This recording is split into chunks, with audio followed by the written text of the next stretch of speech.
හරි පුතේ පුතාලට පුළුවන් වෙනවා මේ වීඩියෝ අවසන් වෙනකොට ඕනෑම පුද්ගලයෙකුගේ ජාතික හඳුන්වපත් අංකයක් ගන්නවා නම් එම් පුද්ගලයාගේ උපන් වර්ෂය, උපන් මාසය සහ උපන් දිනය කියන්න. හරි පුතේ අපිට ජාතික හඳුන්වපත් වර්ග දෙකක් තියෙනවා. සමහර පුද්ගලයන්ට තියෙන තාමත් පරණ ජාතික හඳුන්වපත් අංකයේ තියෙන ජාතික හඳුන්වපතක්. සමහර අයට තියෙන්නේ අලුතෙන්ම නිකුත් වූ අංක තියෙන ජාතික හඳුන්වපතක්. එතකොට පරණ ජාතික හඳුන්වපතේක පොතේ තියෙනවා අංක තියෙනවා. මම පරණ එකම මේ ලියලා තියෙන්නේ 1 2 3 4 5 6 7 8 9.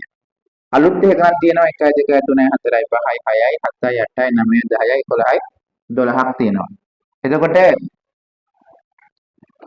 මම මේ ඉස්සෙල්ලම හදන්නේ පිරිමි පුද්ගලයෙක්ගේ ජාතික හඳුන්වපත් අංකය අපි දන්නවනම් ඒ පුද්ගලයාගේ උපන් වර්ෂය, මාසය සහ දිනය හොයාගන්න විදිය. ඉස්සෙල්ලාම මම පරණ ජාතික හඳුන්වපත් අංකයක ඒ කියන්නේ උඩ ලියලා තියෙන 86 10 93 945. ඒ වගේ අංකයක් අපිට ලැබුණොත් එම පුද්ගලයාගේ උපන් වර්ෂය, මාසය, දිනය හොයාගන්න විදිය. ඉස්සෙල්ලාම පුතේ තියෙන්නේ ඉස්සෙල්ලාම එම ජාතික හඳුන්වපත් අංකයේ ඉස්සෙල්ලාම අංක දෙක ඒ කියන්නේ ඉස්සෙල්ලාම අංක දෙක සංඛ්‍යාව තමයි වර්ෂය වෙන්නේ. 86 කියන්නේ 1986 වර්ෂය තමයි මේ පුද්ගලයා මම මේ උදාහරණ ගනිපු නම්බර එකේ පුද්ගලයා ඉපදලා තියෙන වර්ෂය 1986. එතකොට ඊට පස්සේ තියෙන වැදගත්ම එක තමයි පුතේ ඊළඟට කියන්න හදන්නේ ඊට පස්සේ තියෙන ඉලක්කම් 3න් හැදෙන සංඛ්‍යාව වෙන් කරගන්න. ඉලක්කම් කීයකින්ද? 3න් හැදෙන සංඛ්‍යාව වෙන් කරගන්න. අන්න 109. 109 නේද ආවේ? අන්න 109 තමයි පුතේ අපිට මාසය සහ දිනය හොයන්න වැදගත් වෙන්නේ. ඉස්සෙල්ලාම අපි හොයාගත්ත වර්ෂය මුලින්ම තියෙන්නේ වර්ෂයට දාලා තියෙන ඉලක්කම් දෙක සංඛ්‍යාව 86 1986 වර්ෂය. ඊට පස්සේ වැදගත්ම ඉලක්කම් තුන තමයි ඊළඟට තියෙන්නේ 1.9. ඒ තුන එකතු වුණාම හදන සංඛ්‍යාව 109. එහෙනම් 109 වෙනි එම වර්ෂයේ 109 වෙනි දිනයට අයිති මාසයයි දිනය හොයාගත්ත නම් අන්න ඒ මාසයයි දිනය තමයි ඔහු ඉපදුණු මාසය සහ දිනය වෙයි. කොහොමද ඒක හොයාගන්නේ? ඒක පුතාලා දන්නවා මාසෙ වලට තියෙන දින ගාන. ඉතින් 109 වෙනි දිනේ අපිට හොයාගන්න පුළුවන් මාස වලට තියෙන දින ගාන අපි එකතු කර යමු. ජනවාරි මාසෙට අපි දන්නවා දින 109ක් වෙන්නේ අපි බලමු කවදද කියලා. ජනවාරි මාසෙට තියෙනවා දින 31ක්. මේකේ වැදගත්ම කාරණාව තමයි ඊළඟට අපි මේ ජාතික හඳුන්වපත් අංකය හොයනකොට අධික අවුරුද්ද සාමාන්‍ය අවුරුද්ද කියන එක අපි වෙන් කරලා ගන්න අනිවාර්යයෙන්ම පෙබරවාරි මාසයට අපි ගන්නේ දින 29ක්මයි. පෙබරවාරි මාසයට අපි ගන්නේ දින 29ක්මයි.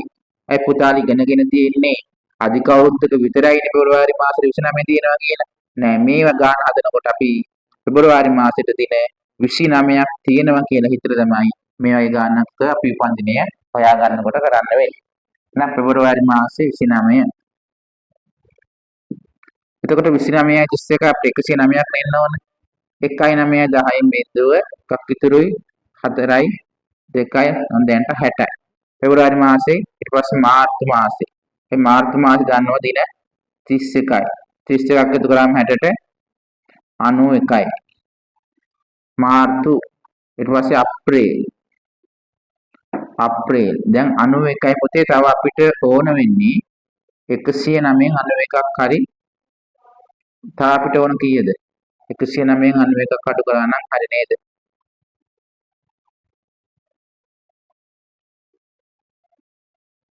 නවයෙන් එකක් 8යි 10න් 9ක් 1යි. එහෙනම් අපිට අප්‍රේල් මාසේ ඕන වෙන්නේ 18යි. ඒ 18ත් එකතු කරාට පස්සේ 109ක් ඔන්න ආවා. එහෙනම් අප්‍රේල් මාසේ 18 වෙනිදා තමයි මේ පුද්ගලයාට මෙන්න මේ ජාතික හඳුන්වපත් අංකයේ පුද්ගලයාගේ උපන් මාසය සහ දිනය අපි වර්ෂය හොයාගත්තා 1986 කියලා. එහෙනම් මාසය අප්‍රේල් කියන්නේ 4 වෙනි මාසය. 18 තමයි දිනය. හරිනේ. එතකොට අලුත් නම්බරය එකත් එහෙම තමයි.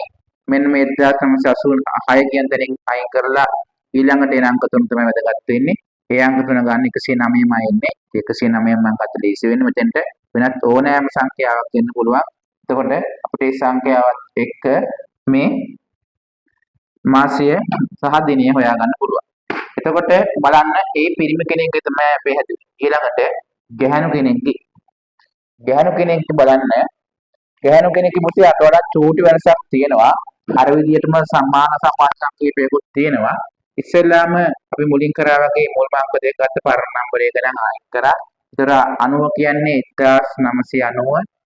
1990 ඊළඟට වැදගත් වෙන්නේ ඊළඟ අංක 3 8යි 1යි 3 8යි 1යි 3 කියලා හැදෙන්නේ සංඛ්‍යාව තමයි 810 මෙන්න මේකේ පුතේ 810 කියනකොට මෙන්න මේ 810න් අපි අඩු කරන්න ඕන 500ක් මේ 810ට පුතේ ඇවිල්ලා තියෙන්නේ ගැහැණු කෙනෙක් නම් ජාතික හඳුන්වපත් අංකයට මේ 810 මේ මැද සංඛ්‍යාවේ හැදෙන්නේ 500කට පස්සේ සංඛ්‍යාවක් එකතු කරලා. එහෙනම් 500කට පස්සේ කීයක් එකතු කරාද කියලා හොයාගන්න 500ක් අඩු කරන්න.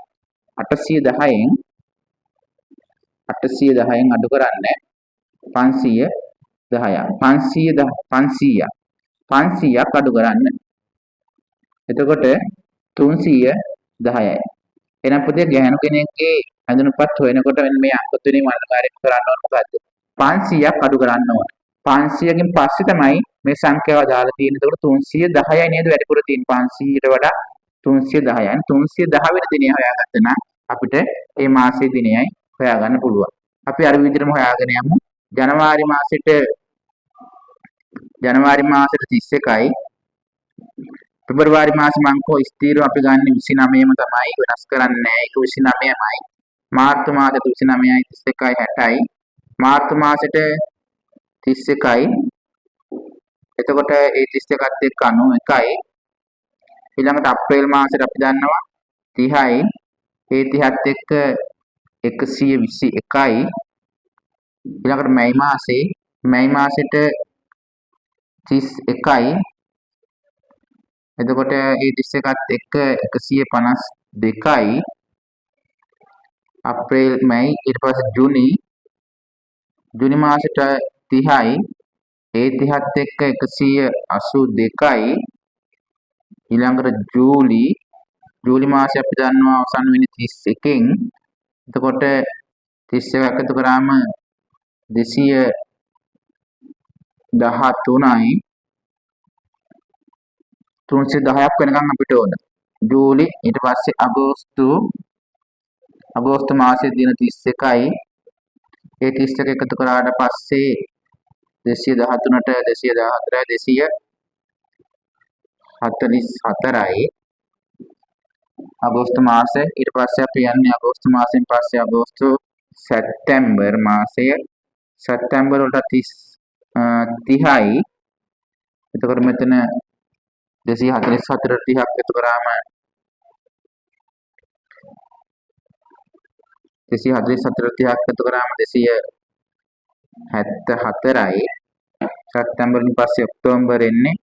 ඔක්තෝබර් කියන්නේ 31ක් තියෙනවා.